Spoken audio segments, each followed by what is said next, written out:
I mean, speaking from experience with the second and the third one, I don't know what the first one does, but since I barely know the third one, and well, it has been reduced to a meme to me, what is the Dark Phoenix movie like now? The Dark, the Dark Phoenix movie. Okay, so in our last episode, we talked about the Dark Phoenix was sitting at 17% on Rotten Tomatoes before it even opened. I think it somehow got it's at sitting at 22% now. Somehow it got higher. I saw this film now on Friday, and this is the one. This is the worst X-Men film ever made. Not only is it the worst X-Men film, it might be the worst superhero film I've ever seen. And I've seen the Fantastic Four film, and I've seen Justice League. This was a painful experience for me because one of my problems with Apocalypse was that it kept reminding me that it somehow is supposed to take place in the same universe as First Class because it has the same actors. Yeah, this one did it too. There's a line of dialogue. It was just like, we're the last of the First Class. Stop reminding me that I could be watching a better movie. Please, don't do this to me. And okay, this movie, Dark Phoenix, takes place in 1992, 30 years after First Class. And they're still using James McAvoy and Michael Fassbender as Charles Xavier and Eric Lencher. Their characters are now supposed to be the same age that Patrick Stewart and Ian McKellen were when they played them in the first movie. Magneto is supposed to be 60 in this movie, and he's played by 40-year-old Michael Fassbender. And honestly, there's so much cringe in this movie. It has the most boring villain I've ever seen, played by Jessica Chastain. They're just a bunch of aliens, like shape-shifting aliens, so they're basically like the Skrulls from Captain Marvel, but somehow even blander. And their powers are not fully explained. And what happens is they want to use the power of the Dark Phoenix that Jean Grey absorbed to, I don't know, take over the world, because why not? Okay, so film opens up. The X-Men are called by whoever was president in 1992. They did not specify. I don't remember who was president in 1992. But, okay, so an asteroid is like heading to Earth, and there's a shuttle going up into space. So they go on their X-Jet. And for a second, I honestly thought this was going to go full-on, like, X-Men animated series opening sequence, but that would have been way too good for this movie. What happened is they use Quicksilver and Nightcrawler to teleport over to the shuttle, and Quicksilver gets them all to Nightcrawler so he can teleport back. And so what happens is one of them accidentally gets left behind and they don't have enough time, or so they say. So they teleport Jean Grey and Quicksilver back so Jean Grey can hold the shuttle together. But they're somehow too slow, even though they have Quicksilver. And she gets hit with the Dark Phoenix energy. And then Nightcrawler teleports into space and gets her back. And then, like, okay, so Mystique is in this movie, and she's played by Jennifer Lawrence, and she's also on this mission. And she scolds Charles Xavier for, like, putting them in this danger. And then she says, when was the last time you took any risk? You're talking to a man in a wheelchair. What do you want him to do? And also, the reason he's in that wheelchair is when he was, I don't know, defending the Cuban Missile Crisis.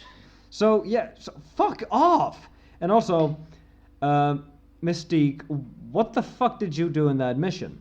You did nothing. You sat there and told everyone else what to do. So, when was the last time you took a risk?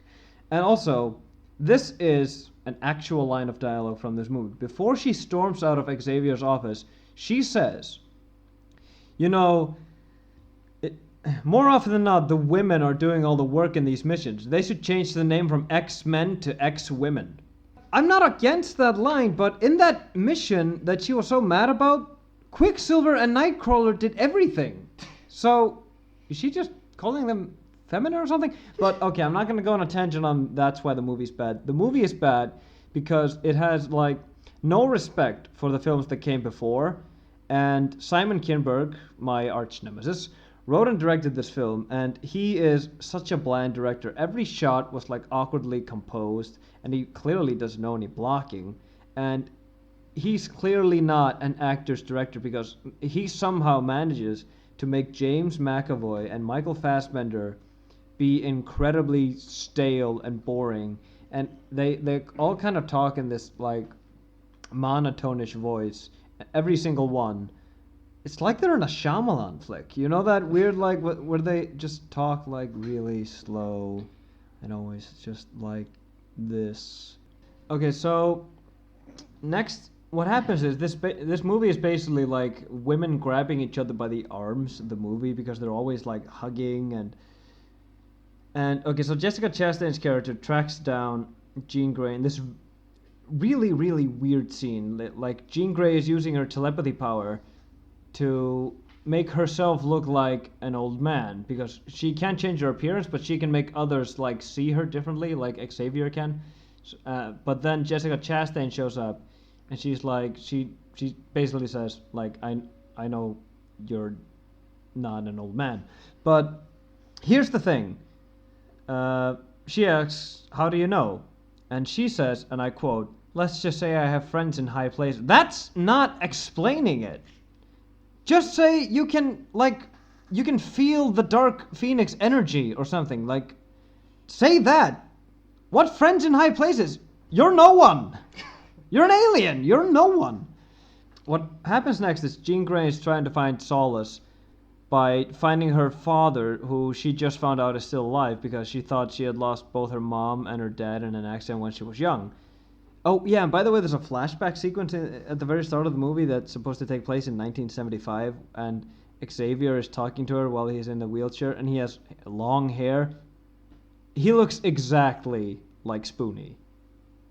We're really bashing on him again? Yeah, wow, he's gonna be our arch nemesis. No, this is not bashing. It's just that's all I could think about. And while watching that, I was like, I could be watching a Spoonie video right now.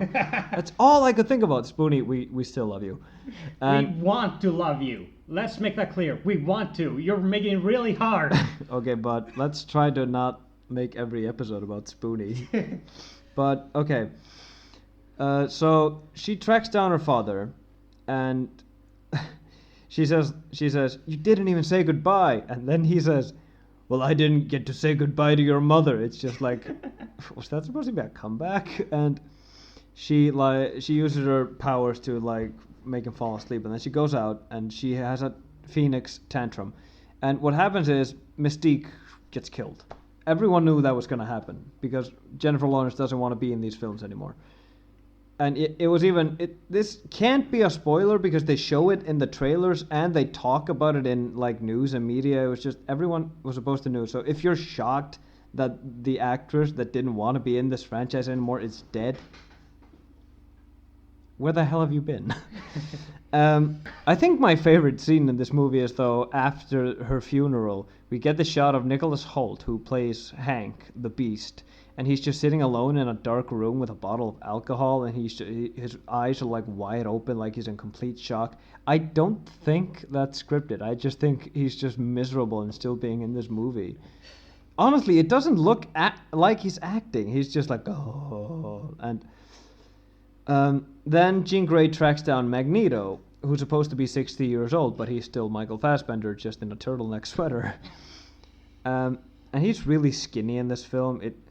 Honestly, make his hair white or something. Make him look old. I think Simon Kinberg just really, he forgets everything. He can't even reference a line of dialogue from a previous film without fucking it up. I'm not kidding. There's a great scene in X-Men First Class where they're recruiting all the mutants and they come across Wolverine and they go like, excuse me, I'm Eric Lencher. I'm Charles Xavier. And Wolverine just goes, go fuck yourselves. And they leave, and that's it. He's not in the movie anymore. And then in X-Men Days of Future Past, he comes back to the past, and Xavier remembers him. And he's like, yeah, I tried to recruit you a couple of years ago, and I'm going to tell you what you told me. Fuck off. Yeah, that's not what he said. They keep doing that. And what's even more weird is... honestly, I can't talk about this movie. it pained me so much. But I'm gonna talk about the funniest scene because it was so dumb, it was so stupid, and even the actor couldn't help himself but laugh. You can actually hear him laugh in the scene, and he's not supposed to. So, in the third act, like big climax, there's a scene where Charles Xavier is trying to calm down Jean Grey, and he's at the he's in his wheelchair, and he's at the bottom of this giant round staircase, and Jean Grey is up there with Jessica Chastain. I can't remember her character's name, and he says, "Remember, Jean, you can do anything your mind. You can do anything you set your mind to." And then she says, "Prove it to me, Charles," and walk to me. And I was like, huh, what's gonna happen? And then Jean Grey uses her telekinetic powers to force Charles Xavier to walk up the stairs as he's saying, "No, Jean, no, please." And you can actually hear James McAvoy like physically laughing. He just goes like, "Please," and you can see him laughing. You can't have your third act set piece be a man walking up the stairs against his will. I honestly couldn't believe what I was watching. Oh yeah, no one remembers what their powers are like. Hank can just turn into the beast, and he can turn it on and off. I guess. Yeah. And Charles Xavier completely forgets that he can control people. It's just like, he wants to face Jean Grey alone with Beast. He's just like, "Me and Beast are going." And then Storm goes, "No, I'm going with you." And he says, "No, you're not." She says, "Yes, I am." And he says, "Okay." Did Storm use his powers against him? Why didn't he just, like, go touch his head and say, "You're staying"? And she would say, "I'm staying." I think she has the telepathy. And so there's this big action scene that takes place on a train. And Magneto is now on the side of the good guys because of all of the alien shapeshifters are trying to kill them. And he's having trouble fighting them. And it's like he forgets that they're on a train made of steel. Because he doesn't use his powers, like, correctly. And then, after, like, 15 minutes of awkward fighting, he then uses his powers to, like, push them all back to the back of the train. And then he uses his powers to crush the cart and throw it away. And it was just like, yeah, I can do that. Yeah, why didn't you do that at the start? I don't think it's his type of personality to play with his food. Yeah, no. And also, he destroyed the world in Apocalypse by using his powers. He like moved the magnets around the world and everything. And in this, he kind of forgets that he can move a train. And Storm uses her electricity powers to blast a giant bolt of lightning onto the train. Shouldn't that kill them? I mean, that's not conducting or anything. And then the final. I mean, worship lightning, but I have no idea how lightning works.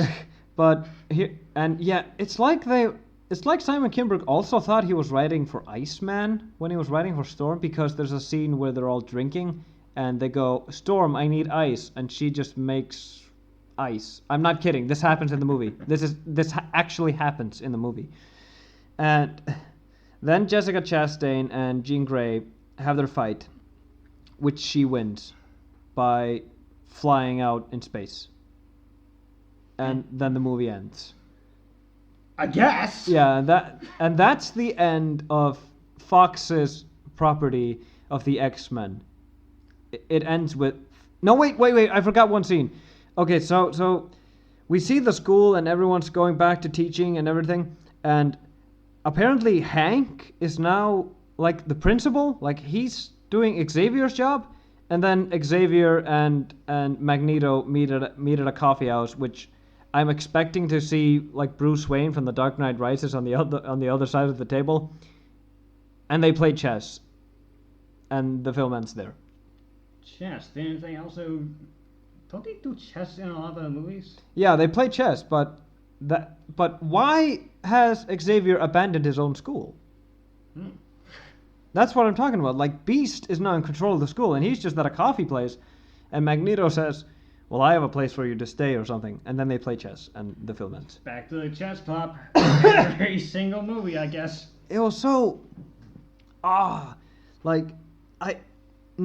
I can honestly say I forgive Josh Trank for the Fantastic Four film after this. And it's not a good film, but the reshoots were done by Simon Kinberg, the one who wrote and directed this. So, yeah, Josh Trank, if I ever said anything bad about you, I am so sorry. Because Simon Kinberg, get the fuck out of here. Stop making movies. I'm so tired of everything you do. And the worst thing is, people actually think that Simon Kinberg wrote Days of Future Past because he gets credited with the screenplay credit. What actually happened is that Matthew Vaughn wrote it, and he wrote it, but Fox wanted to do that immediately instead of letting him make it that of a trilogy. And then he said, yeah, you can keep my script, but fuck off. And then Simon Kinberg rewrote 2 or 3 scenes. One of them being, he wrote the Pentagon escape scene. He didn't write that. That was Matthew Vaughn, but that was supposed to be Juggernaut, not Quicksilver. And then Bryan Singer came up with the idea of Quicksilver, so they scrapped Juggernaut, and Simon Kinberg wrote in Quicksilver, and then he got full screenplay credit. So yeah, no. Sure. But hey, that's Hollywood. Nintendogs and the Descent into Madness. Apparently that was the title I gave it. When I get a little bit too pissed off at the video game. Since you can only play a certain number of hours per day. You technically can keep on playing, but there's no point since the puppies stop earning EXP after a while. Has anyone figured out how the invisible EXP mechanic actually worked? Oh, Nintendogs. Yeah. Okay, now I get it. I was like, which game is he talking about? Because I only heard Nintendo, and I was like, does he think I think Nintendo is a game? There are 3 competitions you can trade the puppy in. First is the Frisbee contest. You flick up the screen at a certain speed and hope for the best. Since the puppy doesn't earn any EXP indoors, you have to take it for a walk. Now, in the 3DS games, instead of picking a path from a 2D map, you take a linear path with branching points. All of them eventually end up back at your house, so you won't have to worry about getting lost. There are 2 training spots for the puppy to go to, the park and the beach.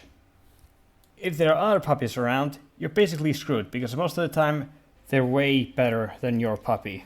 So that's several hours wasted. Or you cheat like me and reset the 3DS and hope they don't appear next time. Now, the method I used to train my puppy was to make it catch the Frisbee 5 times per day. But I also had to simultaneously throw it as far as the puppy could reach it. Don't forget to pat it on the head when it does well. Now, I can accept I'm not good enough to get first place for the Frisbee Championship. I got good enough money in the 3rd and 4th tier. That's not a problem here. It's lure coursing, competition number 2. They replaced my favorite moneymaker in the DS games, the obstacle course. Because apparently we're not allowed to have nice things. I mostly avoid it. Well, there's also the obstacle course in the DS games. Finally, something that's easy and skillable. The only difference is that, you pick the big dogs because they can keep the seesaw falling down fast. The little dogs take a while, and that costs us some extra time. So, that's the only way to get consistently good money. In the 3DS game, we don't have that. Instead, we have a little turn a crank for a little chew toy, I guess? Sap from the future again. And now proof I'm terrible at explaining things from the top of my head. What I was trying to say is, instead of stylus flicking, you do circular motions at certain speeds. You have to spin fast enough, but also be slightly out of reach, so you can honk at the puppy ferociously with a chew toy. This seemed like it was good at first, but the problem is the invisible EXP mechanic. You have no idea how much EXP you get per training session, and there's no way to check whether you get capped for the day or not. So, to put it bluntly, you have no idea whether your puppy is leveling up or not. Sometimes it feels like it regressed. And I'm not talking about forgetting to feed the puppy before the competition. By the way, how long has it been since you fed your Nintendog? Joking aside, Let's go back to my past self trying to explain how the third competition works. Training that thing is a pain in the ass and a half. It's like Frisbee, but way worse. So I have to ignore both of those. The only option I have left is to do voice commands on the 2011 hardware, I guess. So no matter what I do, they can't understand the word I say. Even if it's a 3-syllable word, they always get it confused eventually. 20 days in, and they still haven't figured out what cheese means. So I wanted to strangle. Hold it, cowboy. You can't actually do that in the games. Let me explain what I did instead. You see, there aren't many ways to be mean to the puppies in the 3DS games. The only thing that survived... Wait, why did I pick survived? Well, I guess might as well. The only thing that survived is the surprise record. And even that is a letdown. So, I had to look into other direct ways to take my petty revenge. I booped it on the nose ferociously and repeatedly, but she didn't seem to mind. She just happily sneezed it away.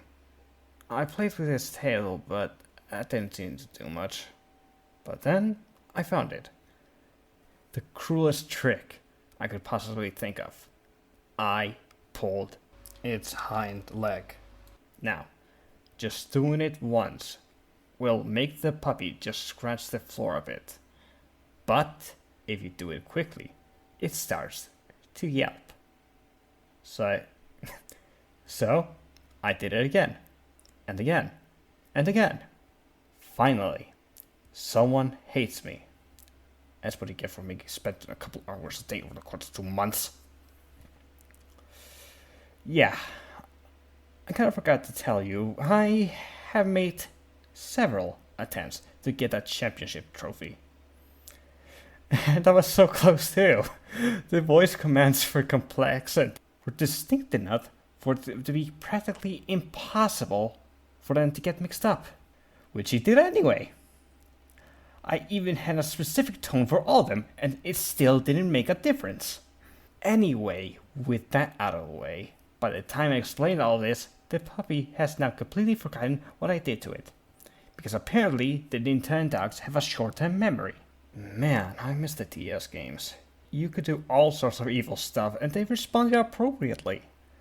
My chihuahua hated my guts because I was a little brat who constantly pulled its tail.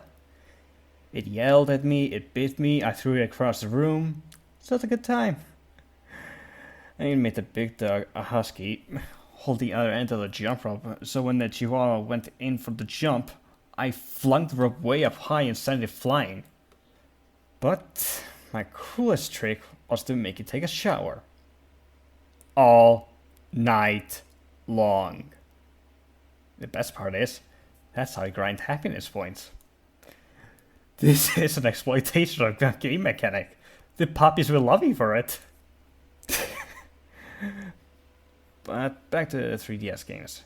There was one last thing I had to do before I deleted my digital copy for the 5th time. I put my Pomeranian into the shower, slid it so it stared right at me, and I put the shower head right into its eye. That was the only other way I found out how to get them mad.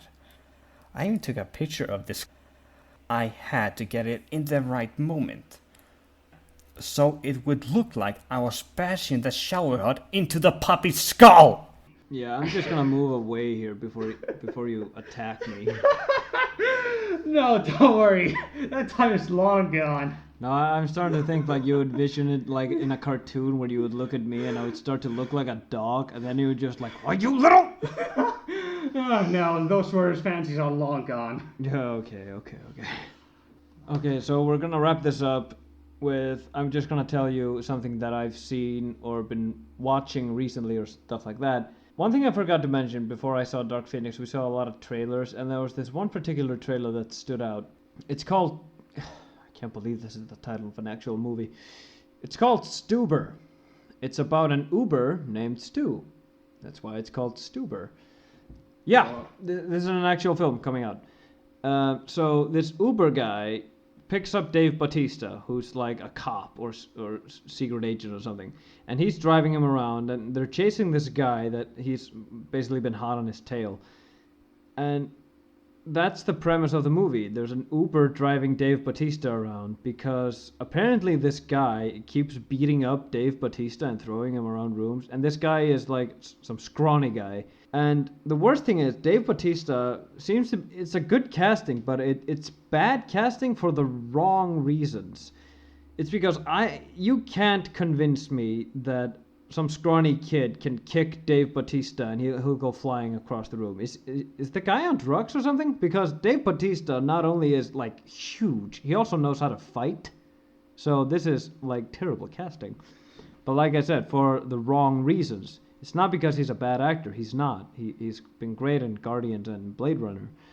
But this is awful casting on Dave Bautista's part. But he shouldn't be in a movie called Stuber in the first place. And there was also something I've been trying to watch recently is something I watched recently again for like the 20th time is The Haunting of Hill House. Have you seen that? I don't think so.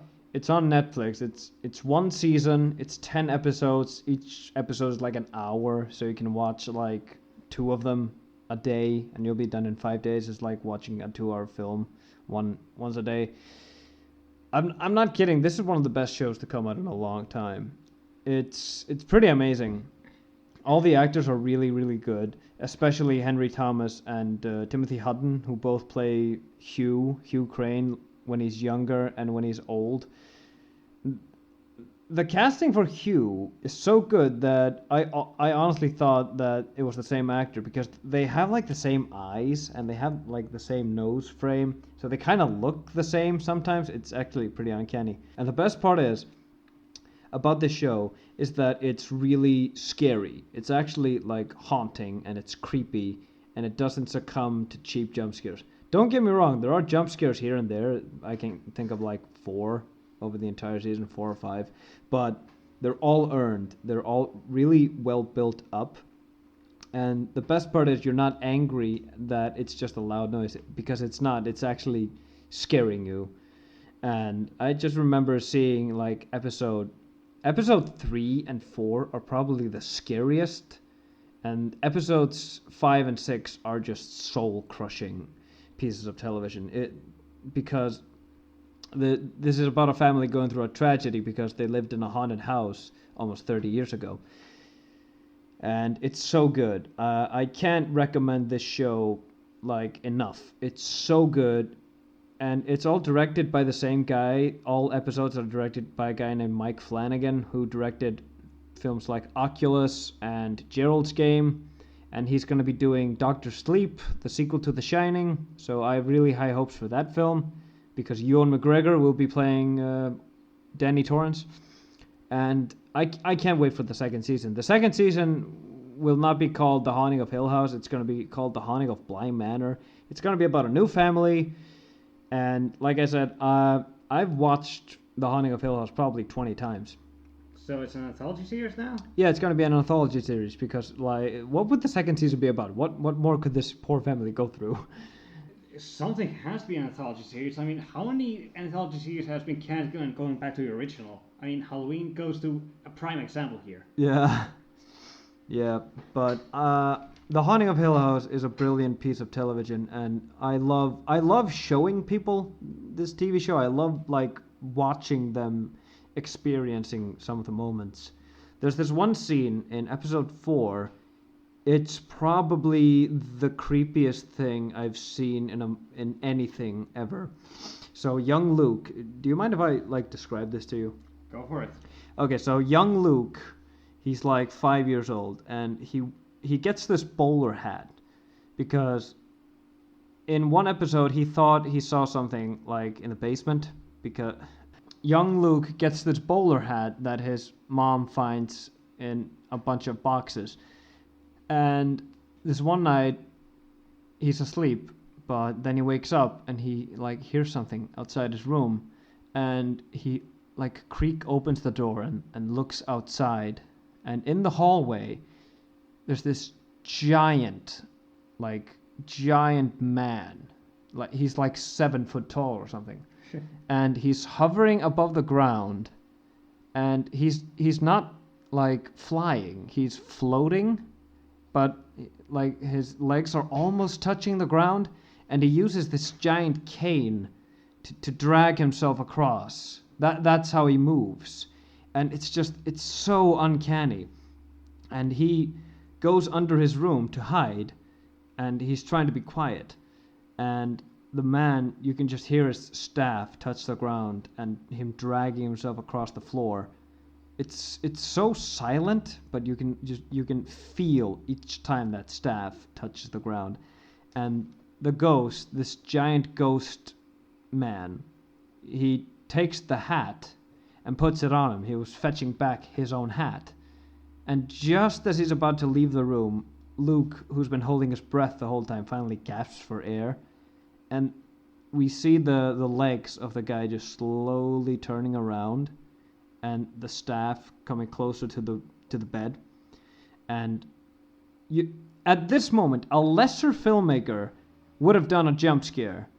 Like he would have made him like crash zoom under the bed or something. But what happens is you feel the silence, and then as he gets closer to the bed, he stops, and then all of a sudden, slowly into frame, a hand goes under the bed.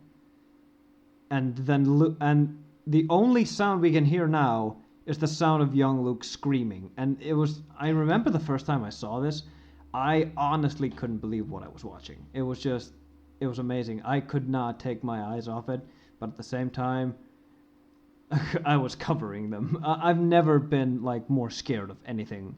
That really freaked me out. I haven't been that scared since I saw a horror film called The Autopsy of Jane Doe, which is probably my favorite horror film ever made. You should check that out. It's really good. But I think that's wrapping it up pretty good now because, like I said, watch The Haunting of Hill House. It's really, really good.